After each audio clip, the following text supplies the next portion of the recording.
Assalamualaikum warahmatullahi wabarakatuh. Perkenalkan, nama saya Titi Nur Fatimah dengan NIM 24040025.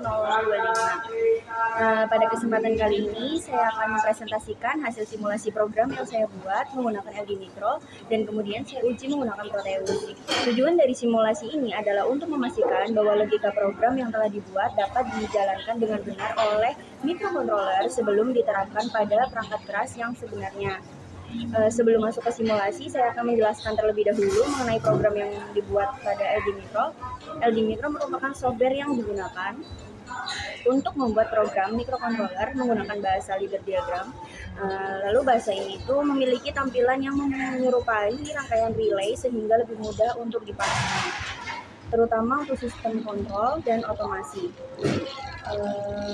Lalu pada program yang saya buat ini, setiap room atau baris yang memiliki fungsi yang berbeda-beda. Pada bagian awal leader diagram terdapat input berupa push button. Input ini berfungsi sebagai pemicu awal sistem. Ketika tombol ditekan, microcontroller akan mendeteksi adanya perubahan logika dari kondisi off menjadi on sehingga program ini tuh mulai menjalankan instruksi berikutnya. Setelah itu terdapat beberapa kondisi pembanding, yaitu DKP kurang dari 9, DKP sama dengan 10, dan DKP sama dengan 11. Variabel DKP di sini itu digunakan sebagai penanda kondisi atau status program. Dengan adanya pembanding tersebut, program dapat menentukan proses mana yang harus dijalankan berdasarkan nilai yang sedang aktif. Misalnya ketika nilai DKP masih kurang dari 9, maka program akan tetap menjalankan proses tertentu. Kemudian ketika nilai DKP berubah menjadi 10 atau 11, sistem akan berpindah ke proses berikutnya sesuai dengan logika yang telah dibuat. Jadi, setiap nilai DKP memiliki fungsi sebagai penentu urutan kerja sistem. Selanjutnya terdapat instruksi OSR atau one shot tracing. Fungsi instruksi ini itu adalah mendeteksi perubahan sinyal dari off menjadi on hanya satu kali. Dengan demikian, walaupun tombol ditekan agak lama, setiap sistem ini tuh tetap hanya membaca satu kali perintah. Selain OSR, terdapat juga OSV atau one shot failing, yaitu instruksi yang mendeteksi perubahan dari kondisi on menjadi off saat tombol dilepas. Pada instruksi ini itu sangat penting karena dapat menghindari pembacaan berulang akibat efek launching pada push button.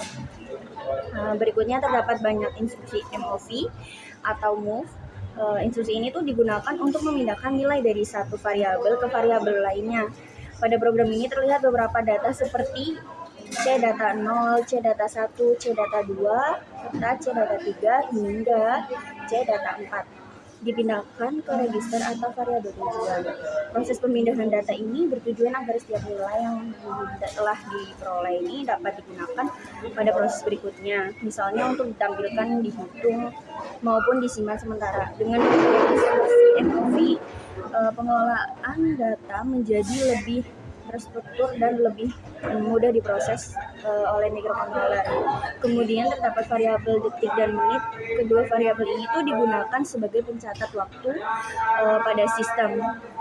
Nilai detik akan terus diperbarui sesuai dengan timer yang aktif setelah mencapai batas tertentu. Nilai dapat mempengaruhi perubahan pada variabel menit sesuai dengan logika yang telah dibuat. Nah, pada leader diagram juga terdapat time on delay. Dengan waktu sekitar 250 milidetik, timer ini berfungsi untuk memberikan jeda sebelum suatu output aktif. Lalu jeda tersebut itu sangat penting agar proses tidak berjalan terlalu cepat dan sistem memiliki waktu untuk menyelesaikan setiap instruksi secara berurutan. Selain itu, timer juga membantu menghasilkan perpindahan kondisi yang lebih stabil sehingga simulasi berjalan dengan baik. Nah, pada bagian berikutnya itu terdapat file run yang berfungsi untuk indikator bahwa sistem ini sedang berada pada kondisi aktif. Ketika semua syarat pada run terpenuhi, file run akan berubah menjadi on dan mengaktifkan proses selanjutnya. Lalu selain file aktif ini, pada bagian akhir juga terdapat instruksi reset Riset ini berfungsi untuk mengembalikan nilai variabel, counter, maupun status sistem ke kondisi awal. Dengan adanya riset, simulasi dapat dijalankan kembali dari awal tanpa harus membuat program ulang. Setelah seluruh leader diagram selesai dibuat, langkah berikutnya adalah melakukan proses compile pada LD Micro. Hasil dari proses compile ini berupa file hex yang berisi kode mesin hasil konversi dari leader diagram. File hex inilah yang kemudian dimasukkan ke dalam microcontroller PIC 16F877A pada aplikasi Proteus.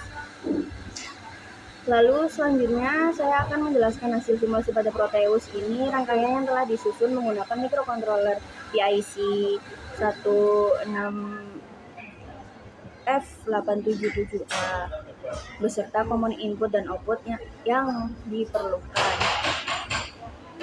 Lalu setelah file hex-nya dimasukkan ke microcontroller, simulasi dijalankan dengan menekan tombol run. Saat simulasi dimulai, microcontroller langsung mengeksekusi program yang sebelumnya dibuat di LD Micro. Demikian presentasi yang dapat saya sampaikan. Terima kasih atas perhatiannya Bapak.